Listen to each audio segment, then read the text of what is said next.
next topic is cloud computing architecture. It defines the technology components that are combined to build a cloud. That is, the resources that pull through a virtualization techniques and shared across a network. इसमें हमारे components include होते हैं majorly, वैसे तो 9 components है सारे components, but जब यदि हम मेजरली देखें तो हमारे ये 4 आते हैं: front end, back and, cloud based delivery and network.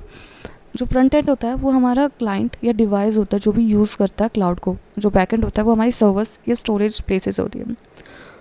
Third होता है हमारा क्लाउड बेस्ड डिलीवरी. बेसिकली ये प्रोवाइड्स करता है हमें एक्चुअल सर्विस लाइक आस पास सास. फोर्थ होता है हमारा नेटवर्क. एक मीडियम होता है जो कि हमें कनेक्ट करता है फ्रंट एंड को बैक एंड से, और प्राइमरी एक तरीके से हम कह सकते हैं इंटरनेट ही होता है. ये हमारा उसका डायग्राम है. ये जो भी नंबर्स दिख रहे हैं आपको यहाँ पर, या उन सब नंबर्स की एक एक कुछ लाइन मैंने लिख दी है कि एग्ज़ाम में आप लिख सको इन सब के बारे में. तो फ्रंट एंड में बात करते हैं. बेसिकली जो इंफ्रास्ट्रक्चर होता है, client infrastructure, it is a front end component which basically provides a GUI, graphical user interface, to help the user to interact with the cloud. Second, it goes to the application part, that is a software, a platform which a client wants to access. Third is the service. The service manages, the component manages which type of service you can access according to the client service requirement, like you want to access the AAS, PaaS, SaaS. Next is cloud runtime. It offers the execution and runtime environment to the virtual machines. Fifth is the storage. It provides the storage places and how we can manage it.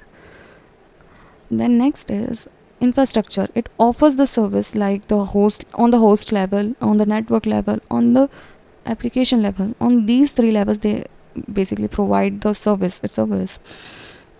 So in cloud infrastructure include components, that is hardware and the software as well, like servers, storage, network device, virtualization software. Next is management.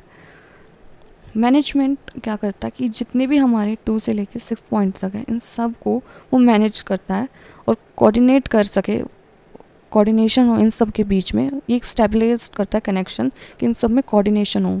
इन सब को manage करता है कि किस तरह इनका coordination भी हो. एस्टेब्लिश करता है हमारे एक coordination between them all these from layer 2 to 6. अब हमारे बैकएंड में बात करें, एक सिक्योरिटी होती है, दैट इज़ 8th पॉइंट. ये इसका यही पर्पस होता है कि जो भी ऑपरेशन परफॉर्म हो रहा है, जो भी कोऑर्डिनेशन परफॉर्म हो रहा है, वो सिक्योर हो. जो रिसोर्सेज हो, फाइल हो, कोई भी इंफ्रास्ट्रक्चर हो, टू द एंड यूज़र. ये बेसिकली इन सब की ना सिक्योरिटी प्रोवाइड करता है कि फ्रॉम द बैकएंड.